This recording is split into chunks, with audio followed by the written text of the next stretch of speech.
The painful departure. Rain poured mercilessly against the windows of the Caldwell Tower as Olivia Bennet stood shivering in the elegant marble lobby.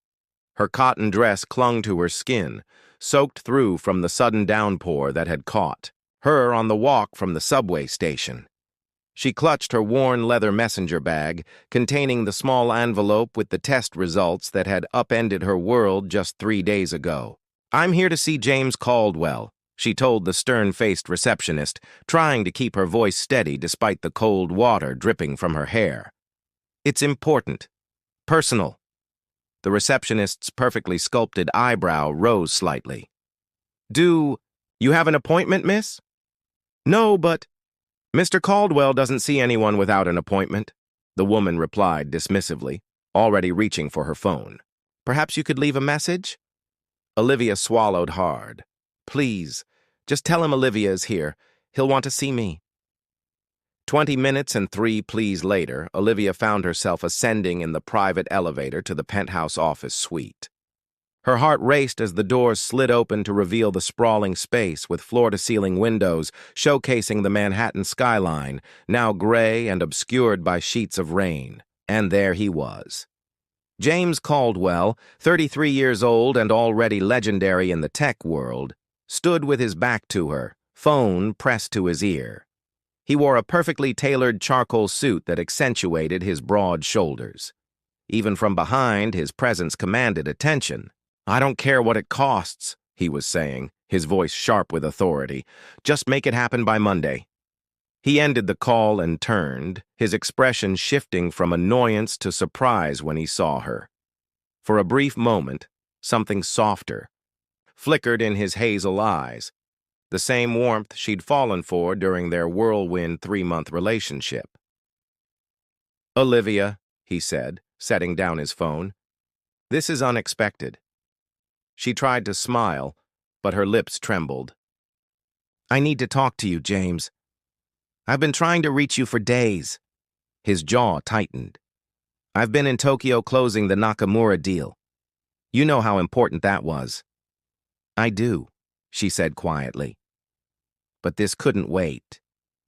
James glanced at his watch, the limited edition Patek Philippe she'd once admired on his wrist during a midnight conversation about his rise from nothing to everything. "I have a board meeting in 20 minutes. This won't take long." Olivia took a deep breath and reached into her bag for the envelope. "James, I'm pregnant." The words hung in the air between them. Outside, lightning flashed, illuminating his face as it transformed from shock to something harder, more calculating. "Is it mine?" he asked, his voice suddenly cold. The question hit her like a physical blow. "What?" "You heard me." His eyes narrowed. "Is it mine?" Olivia felt as though the floor had disappeared beneath her feet. "How can you even ask me that? Of course it's yours. I haven't been with anyone else." James walked to his desk, putting distance between them. "Convenient timing, isn't it? Right after the Nakamura deal goes public. Right after Forbes puts me on their cover."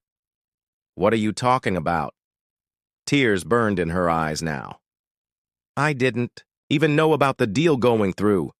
I've been sick for weeks trying to figure out what was wrong."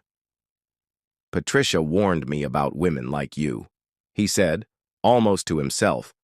Patricia Winters, his ambitious chief financial officer who had never hidden her disdain for Olivia, the struggling artist who had somehow captured her boss's attention. "Women like me?" Olivia repeated, her voice barely audible over the rain lashing against the windows. "Looking for a meal ticket." His voice was flat, businesslike. "What do you want, Olivia? Money?" The tears spilled over now, hot tracks down her cold cheeks. "I wanted you to know about your child.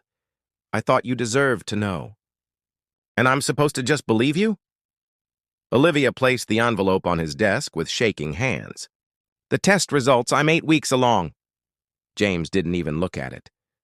"I'm sure my lawyers will be in touch."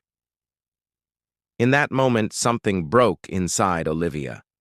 Something that could never be repaired.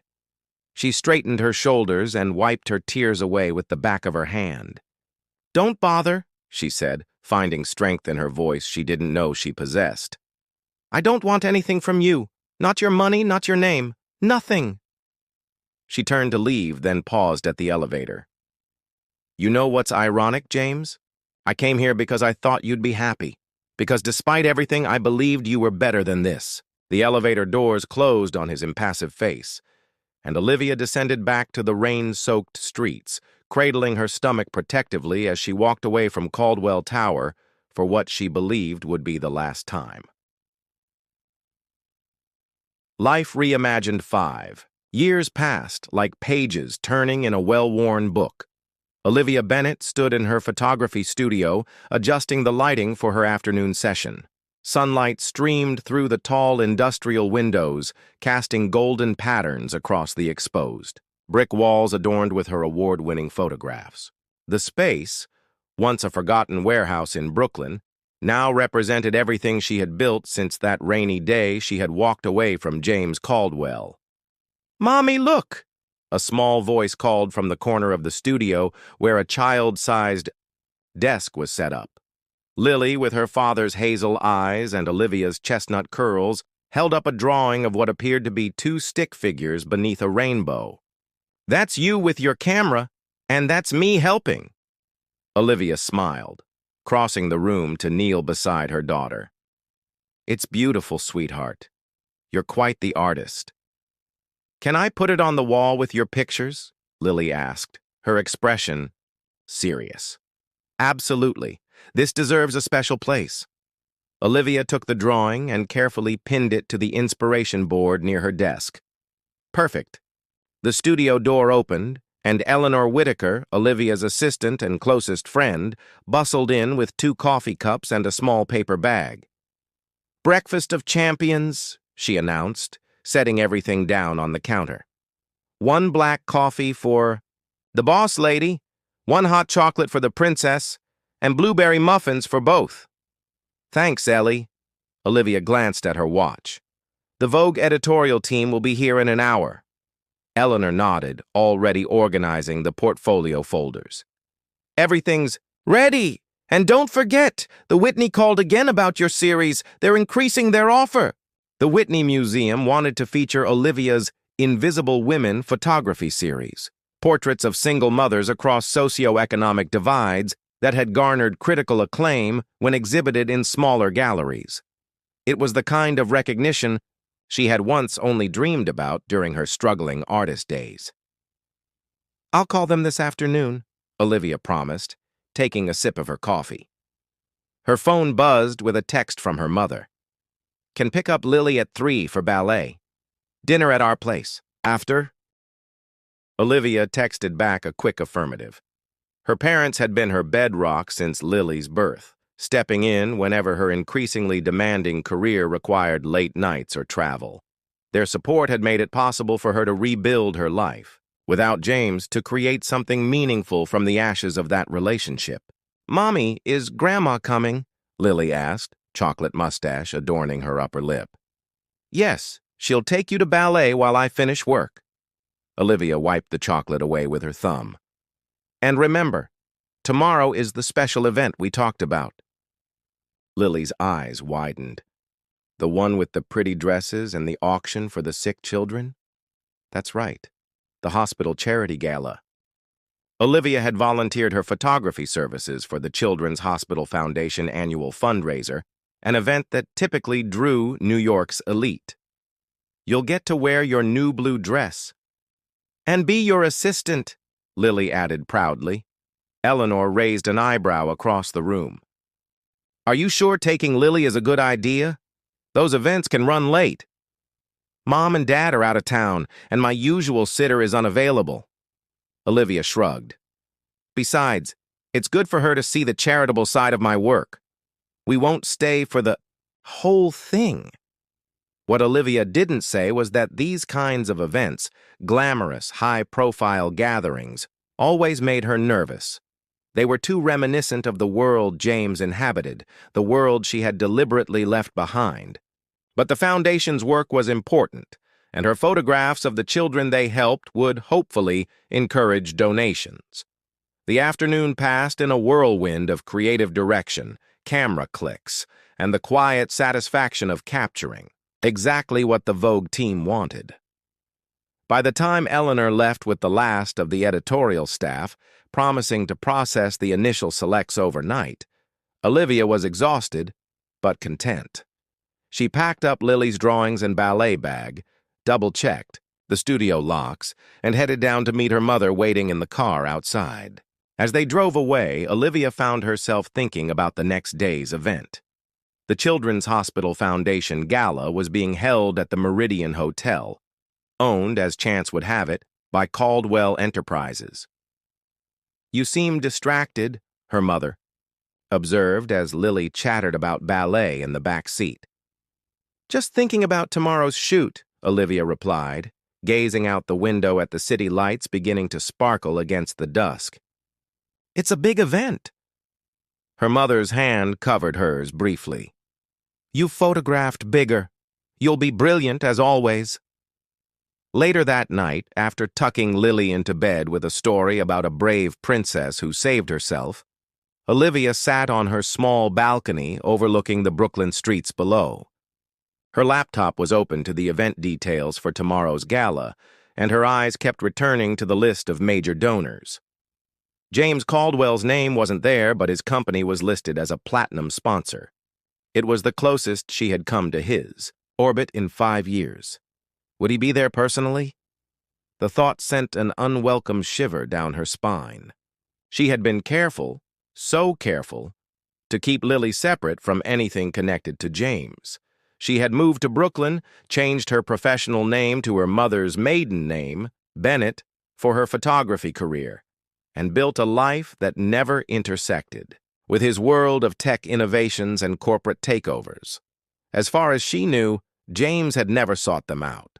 The lawyers he had threatened to send never materialized. Perhaps he had decided she was telling the truth about not wanting his money. Or perhaps, and this thought still had the power to hurt, he simply didn't care. Olivia closed her laptop with a decisive click. It didn't matter if James attended tomorrow's event. New York was full of these galas, and she had photographed dozens without ever running into him. The odds were in her favor. Besides, she was no longer the vulnerable young woman who had stood dripping in his office, heart in her hands. She was Olivia Bennett now, successful photographer, devoted mother, a woman who had learned to stand firmly on her own 2 feet. Still, as she slipped into bed beside her sleeping daughter, Olivia found herself rehearsing what she might say if she did see him after all this time. Nothing came to mind that didn't sound either pathetically wounded or artificially indifferent. In the end, she decided silence would be the most dignified response. Tomorrow would be about her work, about helping children who needed it. Nothing else mattered. An unexpected encounter. The Meridian Hotel's grand ballroom glittered with crystal chandeliers and the shimmer of designer gowns. Olivia moved through, the crowd with practiced ease, her camera capturing candid moments of New York's elite, opening their checkbooks for the Children's Hospital Foundation. She wore a simple black dress, professional yet elegant, with her hair swept into a loose updo that kept it out of her way as she worked. "Ms. Bennett, could you get a shot of the auction items?" called Dr. Harriet Weaver, the Foundation's director. "The bidding starts in 20 minutes. Olivia nodded, adjusting her camera settings as she made her way to the display of luxury items donated for the cause. She felt a small tug on her dress and looked down to see Lily, resplendent in her blue party dress and white cardigan. "Are you okay, sweetheart?" Olivia asked. "Not too bored?" Lily shook her head, curls bouncing. "The nice lady at the dessert table gave me extra chocolate strawberries. And I've been helping that man arrange the silent auction papers." She pointed toward a young volunteer who waved back with a grin. "That's wonderful. I just need to photograph these items and then we can watch the auction together before heading home." Lily nodded solemnly. "I'll wait by the fountain. It has fish in it." "Stay where I can see you," Olivia cautioned, watching as her daughter skipped toward the decorative water feature at the edge of the ballroom. She turned her attention to the auction items: a week at a private villa in Tuscany, a diamond necklace, from Tiffany, backstage passes to Hamilton. The usual extravagant offerings that prompted competitive bidding among those who could afford such luxuries. Through her viewfinder, Olivia framed the perfect shot of a particularly stunning emerald bracelet when she felt it, a shift in the energy of the room, the subtle change that happens when someone important arrives. She lowered her camera and turned instinctively toward the main entrance. James Caldwell stood in the doorway, somehow more commanding than she remembered.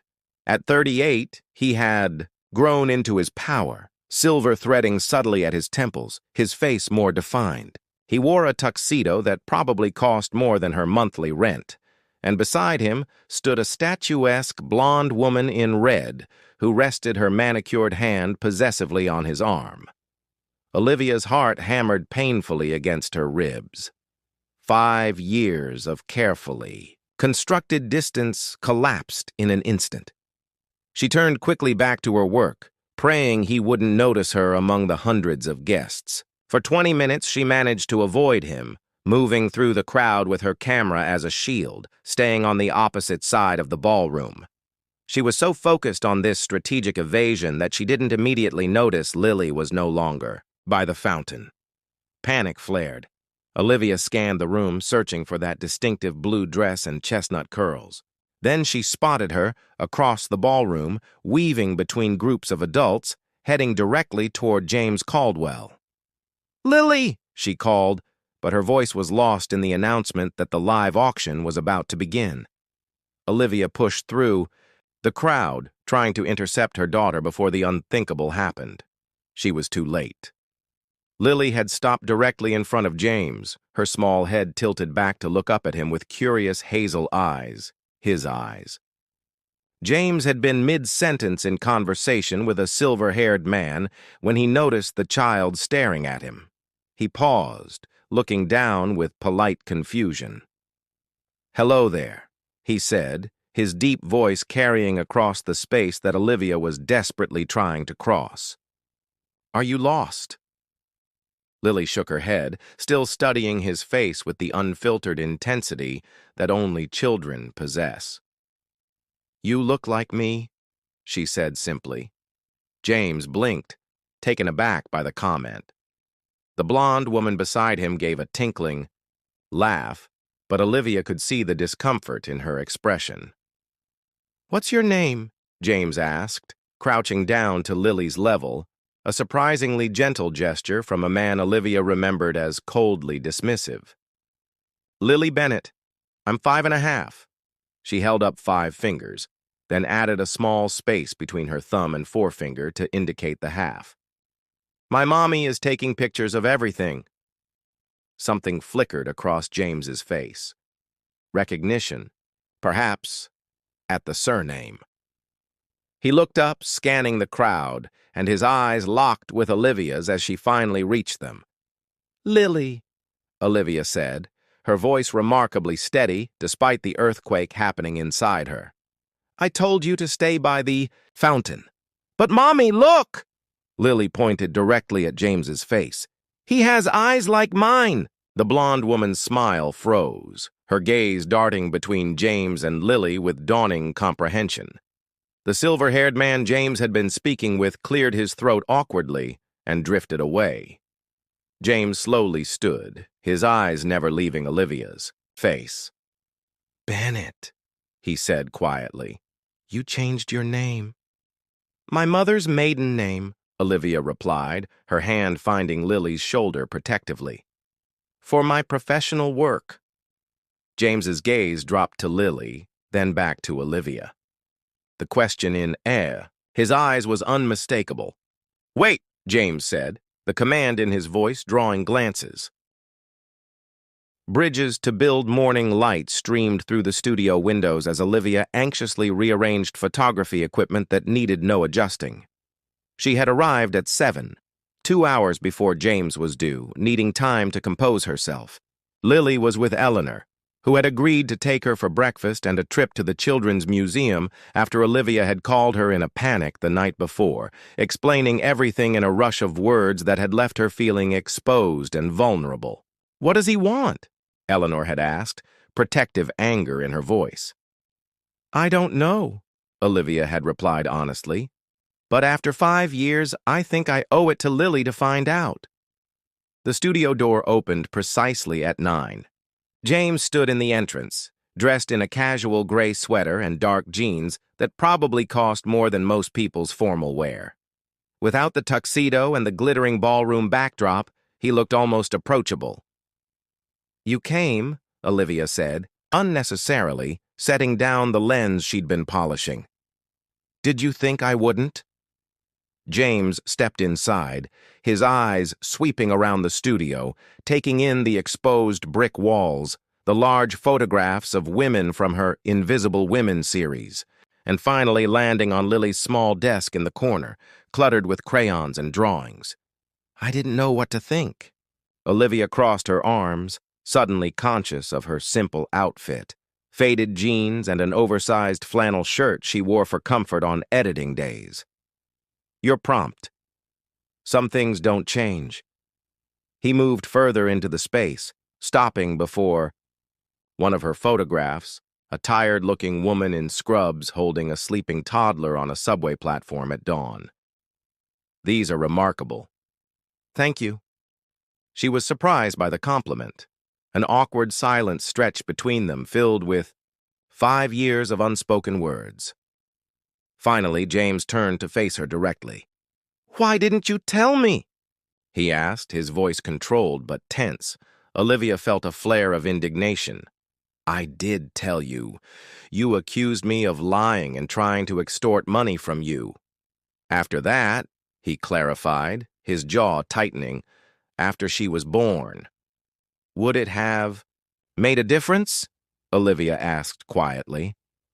"You made it very clear you wanted nothing to do with me or my supposed child." James ran a hand through his hair, a gesture of frustration she remembered from their brief time together. "You could have tried again, sent a photo, a birth certificate, something." "Why?"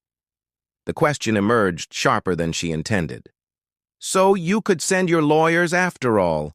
So you could demand a paternity test and make me feel even more humiliated than you already had. I told you that day I didn't want anything from you, and I meant it." "She's my daughter," James said, his voice dropping dangerously low. "You kept my daughter from me for 5 years. You kept yourself from her," Olivia countered, her own anger rising to match his. "You could have reached out at any time if you had doubts. You could have checked on me, on the pregnancy. But you didn't. You were too busy building your empire to wonder about the woman you discarded." James turned away, moving toward the window. For a long moment, he stared out at the Brooklyn street below. When he spoke again, his voice had lost its edge. "Her name is Lily?"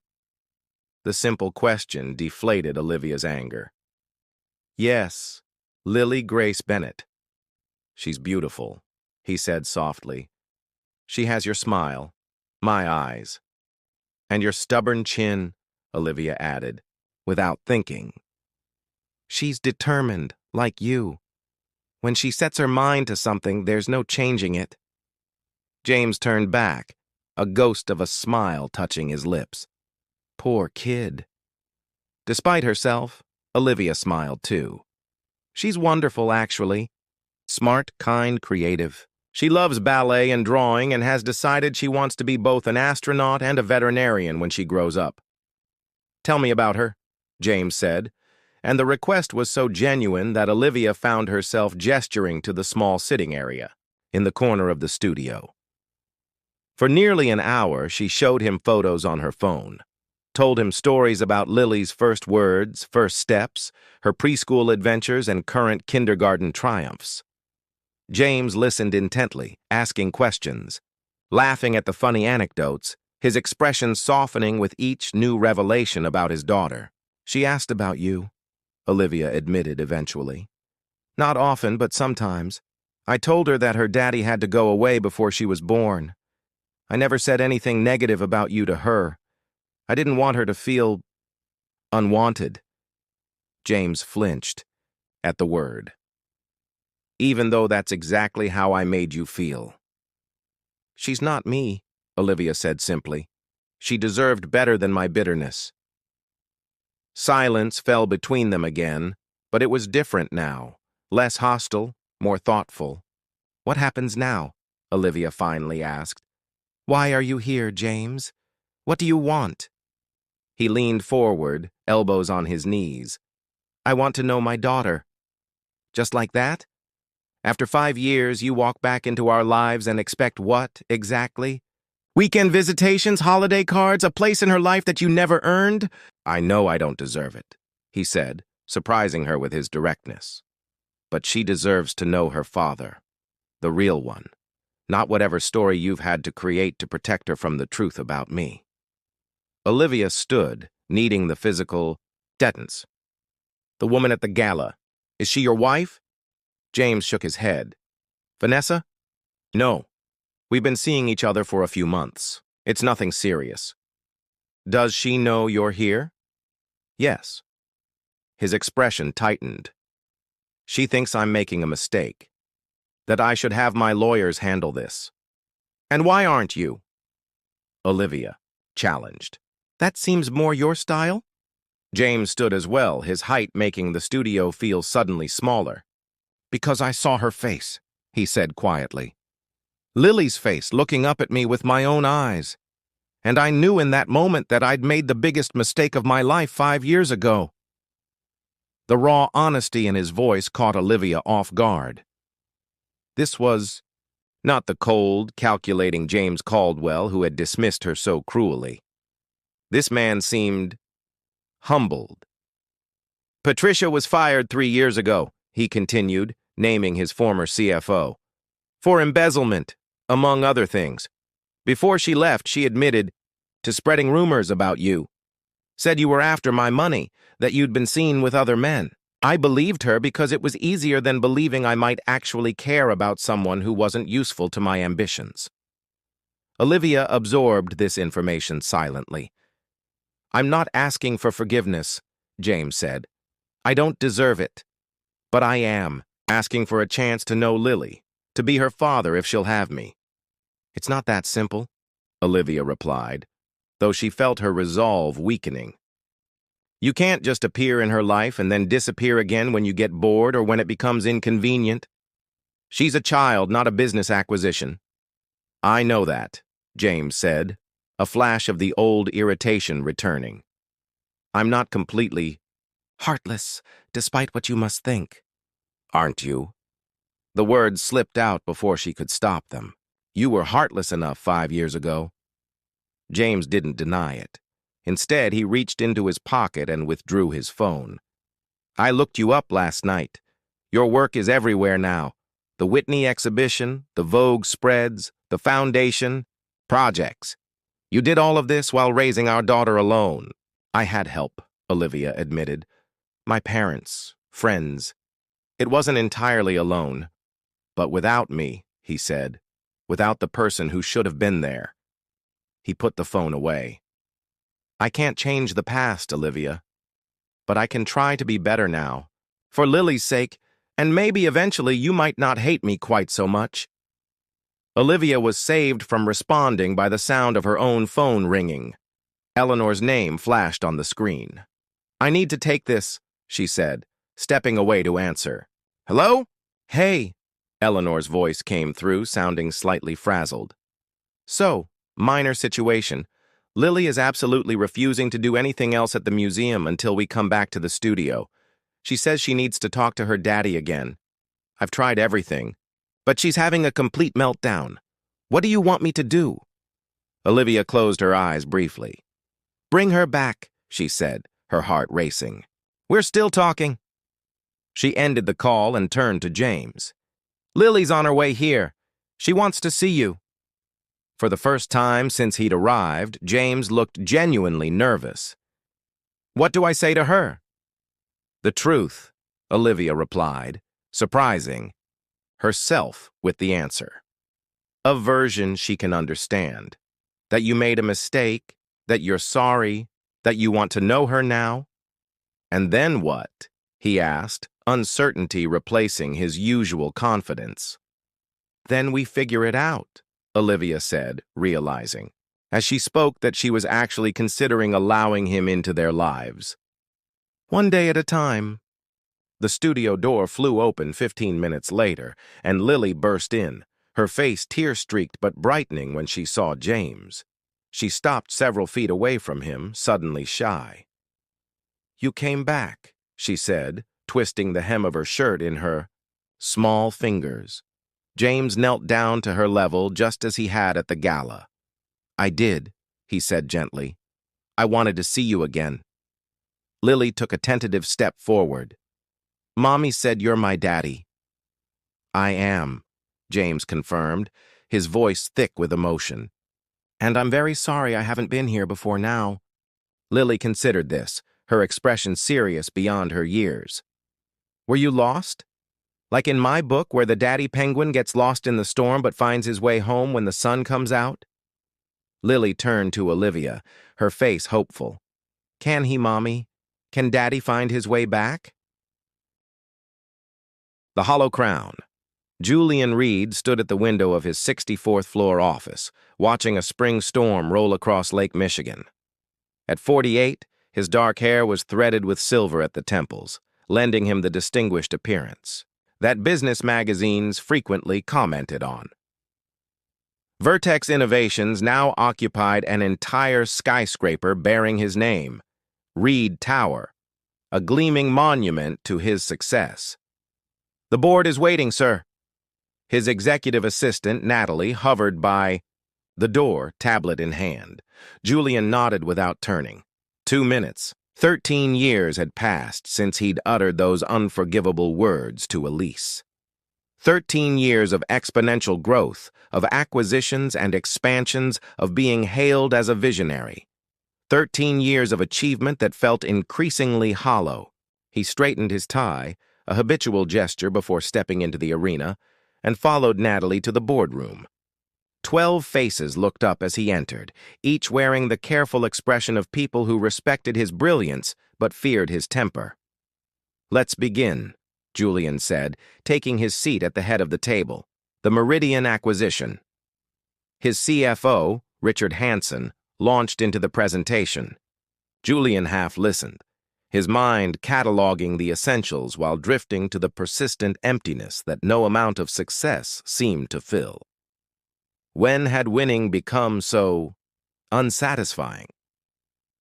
Projected return of 17% in the first year. Alone, Richard was saying. However, we'll need to eliminate approximately 300 positions to achieve optimal efficiency. 300 families, Julian murmured. Excuse me? Richard blinked. Julian looked up, suddenly aware he'd spoken aloud. Nothing. Continue. But as the presentation progressed, detailing the streamlining of a company that had been family-owned for generations, Julian found himself hearing echoes of Elise's voice from that final confrontation. These families will lose everything. When had he stopped seeing the human cost of his ambition? When had numbers on spreadsheets replaced the people they represented? Julian! Board Chairman Walter Thorne was watching him carefully. Your thoughts? Julian cleared his throat. The proposal is thorough. However, I'm interested in exploring alternatives that might preserve the workforce. A ripple of surprise moved through the room. This was not the Julian Reed they knew, the man who prioritized efficiency above all else. Preserving jobs would significantly impact our projected returns, Richard protested. Then we'll need better projections. Julian's tone ended the discussion. Revise the proposal. Meeting adjourned. Later, in the privacy of his office, Julian loosened his tie and poured himself 2 fingers of scotch. His personal life had become as sterile as his modernist penthouse, a series of short-lived relationships with women who were drawn to his power but couldn't penetrate the walls he'd built. His closest relationship was with his housekeeper, Mrs. Donahue, who had been with him for a decade and treated him with a maternal exasperation he secretly appreciated. The intercom buzzed. "Dr. Lancaster is here for your 4 o'clock," Natalie announced. Julian sighed. These quarterly executive wellness checks were a concession to his board's concerns about his punishing work schedule. He'd canceled 3 times before Walter had practically made it a condition of his continued leadership. Dr. Olivia Lancaster entered his office with the brisk confidence of someone who regularly dealt with difficult men. In her mid-50s, she had a no-nonsense manner that Julian reluctantly respected. "Mr. Reed," she greeted him, setting her bag on a chair. "How are you sleeping these days?" "Efficiently," he replied dryly. "So, poorly," she translated, taking out a blood pressure cuff. "And your stress levels?" "Manageable. Your assistant mentioned you've been working until midnight most nights." She wrapped the cuff around his arm. "That's not management, Mr. Reed. That's avoidance." Julian gave her a sharp look. "I'm building something important." "And what happens when it's built?" She inflated the cuff, watching the gauge. "Your blood pressure is elevated again." "I'm sitting in a meeting I don't want to be in." Dr. Lancaster removed the cuff and sat back, studying him. "May I speak frankly? Would it stop you if I said no?" She smiled slightly. "I've worked with many executives like you, Mr. Reed. Men who define themselves entirely by their achievements, who use work to fill voids they don't want to examine." "Spare me the psychoanalysis," Julian said, but there was no real heat in it. "You have all the external markers of success," she continued, undeterred. "But I'm looking at a man who's exhausted, isolated, and fundamentally unfulfilled." The accuracy of her assessment stung. Julian turned to look out the window at the empire of glass and steel he'd built. "What would you suggest, Doctor? Yoga? Meditation? A vacation?" "Connection," she said simply. "Real human connection. Not transactions or power dynamics, but genuine relationships where you're valued for who you are, not what you've built." Julian laughed, a short, bitter sound. "I had that once. I threw it away." Dr. Lancaster was quiet for a moment. "Perhaps it's time to build something different then." After she left, Julian remained at the window, watching darkness fall over Chicago. His phone buzzed with a reminder about tomorrow's National Innovation Challenge, a STEM competition for young innovators that Vertex sponsored annually. He'd been planning to send Richard in his place. These public events usually bored him, but something made him reconsider. The next morning, Julian arrived at the convention center where dozens of young scientific minds had gathered to present their projects. He moved through the exhibits with perfunctory interest until he reached Station 23, where a teenage girl with dark hair was explaining her project on integrated renewable energy systems to a small crowd. Julian stopped, transfixed. There was something about her, the confident set of her shoulders, the precise, passionate way she articulated complex concepts. And when she looked up, her startlingly blue eyes met his with an intelligence that seemed to pierce straight through him. "The key innovation," she was saying, "is that this system prioritizes community needs over profit margins. Energy should elevate people, not exploit them." A memory stirred, painful in its clarity. "These families will lose everything." As the girl continued her presentation, Julian found himself unable to move away. It wasn't just her brilliance, though. That was evident. But something hauntingly familiar in her expressions, in the way she gestured with her hands when making an important point. When the crowd dispersed, Julian approached her display. "Impressive work," he said. "Your integration of solar and kinetic energy is quite innovative." The girl, Cassandra Winters, according to her name tag, smiled. "Thank you. Are you one of the judges?" "No, just an interested observer." "Julian Reed." Her eyes widened slightly with recognition of his name.